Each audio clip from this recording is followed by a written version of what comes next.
I think when we look at the retail and food sectors, I think at the moment there are three types of challenges. The first is a set of challenges related to supply chain risk. And I think that there are two aspects to that. One is that many global supply chains are really complex, and you might have 7 sets of suppliers between you, the retailer, and where you're sourcing your raw material. And so there's a risk there around visibility. As a retailer, you want to be able to say, I'm doing the right thing when it comes to human rights, I'm doing the right thing when it comes to ethics. But if you can't see what's happening down your supply chain, then that becomes a risk. So that's why it's really important for businesses to join these collaborative platforms like the Ethical Trading Initiative. It's why it's important to look at standards such as fair trade, because that really gives you an ability to see down the supply chain. And it's not something you can do on your own. You have to do it with other people, because often these supply chains, they are, they're shared.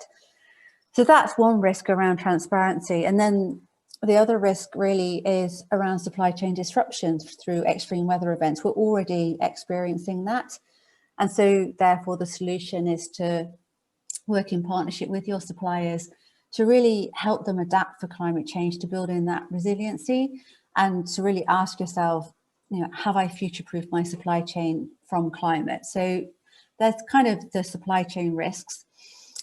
Linked but slightly different is a set of challenges around increased demand for transparency from both consumers, who more and more are asking, where is my product being made? How is it being made? What did the person making it get paid?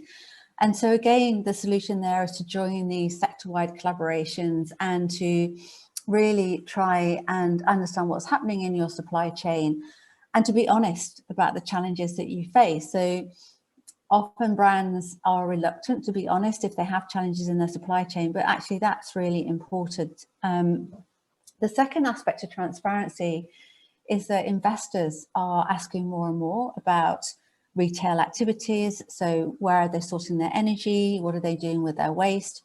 And so again, I think having really robust sustainability policies that you can talk to your investors about is important.